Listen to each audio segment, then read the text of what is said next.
इस वीडियो में हम क्लास 10th मैथ्स की प्रश्नावली 6.3 का क्वेश्चन नंबर 11 करेंगे। यहाँ पे ये फिगर गिवन है। यहाँ पे एक त्रिभुज ABC है जिसमें AB और AC बराबर हैं। ये एक समद्विबाहु त्रिभुज है। अब ये भुजा CB को इस तरह से बढ़ाया गया है कि ये एक त्रिभुज ऐसा बन गया है इस तरह से। हमें प्रूव करना है कि जो ABD है, त्रिभुज ABD यानी ये त्रिभुज,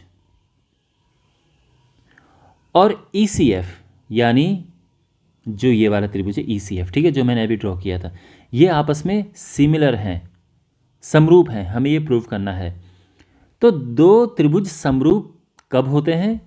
जब वो समरूपता के कुछ नियम होते हैं, उनका पालन करते हैं। तो उन नियमों में से एक नियम ये भी है कि अगर दो त्रिभुजों के दो कोण बराबर हैं तो हम उनको समरूप कह सकते हैं।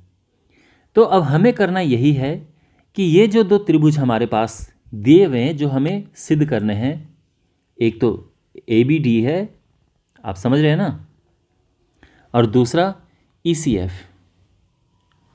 इनमें अगर हम दो कोणों को बराबर कर दें तो क्या हो जाएगा? ये समरूप हो जाएंगे। अब एक तो हमारे पास है, अगर हम ये एंगल देखें तो ये एंगल इसके बराबर है, यानी जो ABD त्रिभुज है इसमें ये एंगल ECF त्रिभुज के इस एंगल के बराबर है। एक तो बराबर हो गया है। अगर हम एक और एंगल इक्वल प्रूफ कर पाएँ तो हमारा काम बन जाएगा। अब वो इक्वल प्रूफ कैसे होगा? तो यहाँ पर ध्यान से देखो माय डियर, अगर मैं बात करूँ त्रिभुज ABC में, तो यहाँ पर क्वेश्चन में एक इन्फॉर्मेशन गिवन है कि ये बराबर हैं, तो इसका भी कुछ प्रयोग होगा। आपको पता है कि समद्विबाहु त्रिभुज में जो दो बराबर भुजाएं होती हैं उनके सामने के कोण बराबर होते हैं, तो ये कोण आपस में बराबर हैं। और यही जो प्रॉपर्टी है ये अब हमारे काम आएगी। क्यों? क्योंकि अगर आप ABD देखें, यानी इसमें देखें, तो इसमें ये जो कोण है वो ECF त्रिभुज के इस कोण के बराबर है, तो दूसरा कोण भी इक्वल प्रूफ हो गया।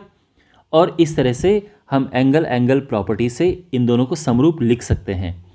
तो अब जो भी मैंने कहा है इसको मैं यहाँ पे डिटेल में लिखूंगा। आई एम श्योर आप समझ गए होंगे। हमें पहले समझना चाहिए पूरा सॉल्यूशन, उसके बाद हमें लिखना शुरू करना चाहिए, ठीक है? तो अब जो है यहाँ पे हम लिखना शुरू करते हैं। तो यहाँ पे सबसे पहले, क्योंकि हमने इन दोनों त्रिभुजों को आपस में सिमिलर प्रूव करना है, ठीक है? तो आप इन दोनों पे ध्यान देंगे। तो यहाँ पे सबसे पहले तो बात करते हैं कि ये एंगल और ये एंगल आपस में बराबर हैं। तो देखो एंगल ADB बराबर है एंगल EFC। क्यों? क्योंकि दोनों ही 90 डिग्री हैं। अच्छा, अब यहाँ पे दूसरी बात यह है, चूंकि त्रिभुज ABC एक समद्विबाहु त्रिभुज है,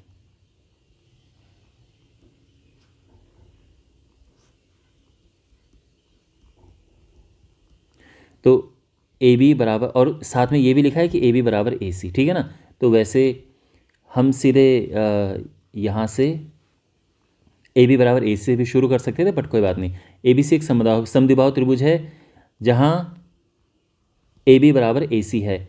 तो इसकी वजह से क्या होगा कि जो एंगल ABD है वो बराबर हो जाएगा एंगल ACB के, क्योंकि समान भुजाओं के सामने समान कोण होते हैं, बराबर भुजाओं के सामने के कोण बराबर होते हैं।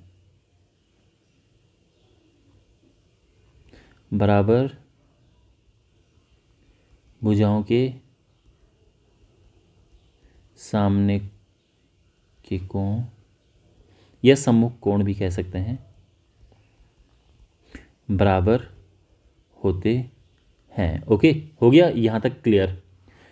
तो जो यहाँ पर मैंने ACB कहा है, ACB ये वाला, इसकी जगह पे मैं क्या कह सकता हूँ? इसको FCE भी कह सकता हूँ ना। तो यानी एंगल ABD जो है उसको मैं एंगल FCE भी कह सकता हूँ, या फिर ECF भी कह सकता हूँ। अब देख सकते हैं आप, तो एक तो ये एंगल हमने इक्वल प्रूव किया, यानी दोनों 90 हैं तो इक्वल हो गए। अब दूसरा ये एंगल है, तो इसीलिए एंगल एंगल समरूपता की कसौटी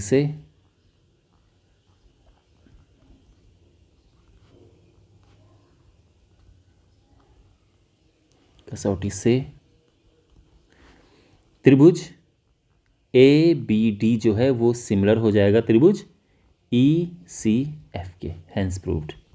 तो सिंपल सा सॉल्यूशन था। आई होप आपको समझ आया होगा। बाकी क्वेश्चंस के सॉल्यूशंस के लिए आप डिस्क्रिप्शन बॉक्स में या कमेंट बॉक्स में प्लेलिस्ट चेक करें। Thanks for watching. मिलते हैं अगले वीडियो में। Take care.